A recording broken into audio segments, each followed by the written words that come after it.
Competitive exams के साथ भारत के लाखों स्टूडेंट्स और उनके परिवार भावनात्मक रूप से गहरे से जुड़े हुए होते हैं। उनकी सभी आकांक्षाएं, उनकी इच्छाएं, उनका फाइनेंस, उनकी लाइफ कई सालों तक कॉम्पिटिटिव एग्जाम्स के आसपास ही घूमता रहता है।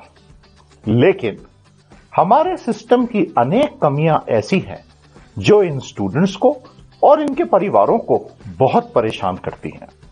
करियर फंडा में आप सभी का हार्दिक स्वागत है।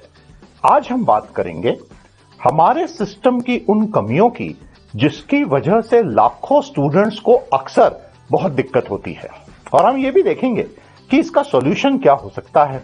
दोस्तों, सबसे पहली प्रॉब्लम जो हमारे कॉम्पिटिटिव एग्जाम देने वाले स्टूडेंट्स को आती है वो होती है पेपर्स का सही समय पर कंडक्ट नहीं होना और पूरी सिलेक्शन प्रोसेस का अपने तय समय से 2 गुना, 3 गुना या 4 गुना समय ले लेना।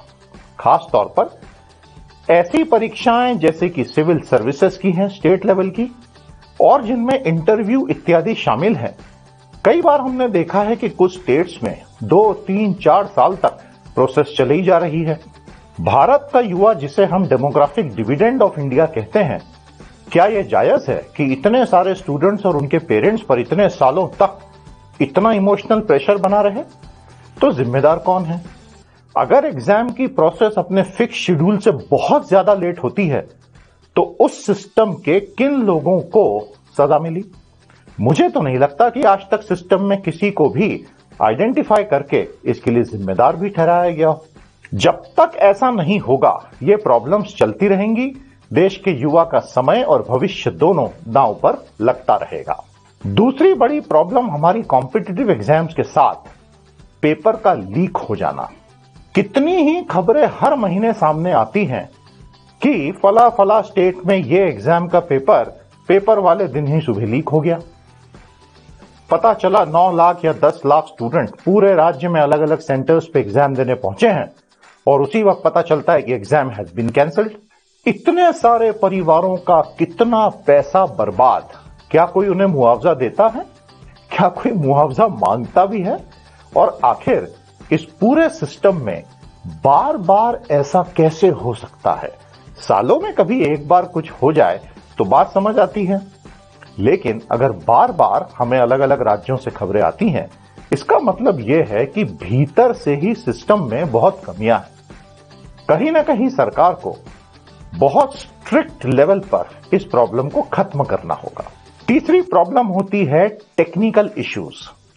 एग्जाम देते समय टेक्निकल इंफ्रास्ट्रक्चर कोप अप नहीं कर पाता है, जिसकी वजह से अलग अलग स्टूडेंट्स के साथ अलग अलग एक्सपीरियंसेस होते हैं और परफॉर्मेंस पर असर आ जाता है। तो क्या यह जायज है? क्या ऐसा होना चाहिए? और इन लोगों के साथ अगर कोई स्टूडेंट इस चक्कर में फेल हो जाता है, 5-10 मार्क्स ऊपर नीचे होने से, मैं से कईयों को जानता हूं, फिर उनके प्रति किसकी जवाबदेही है?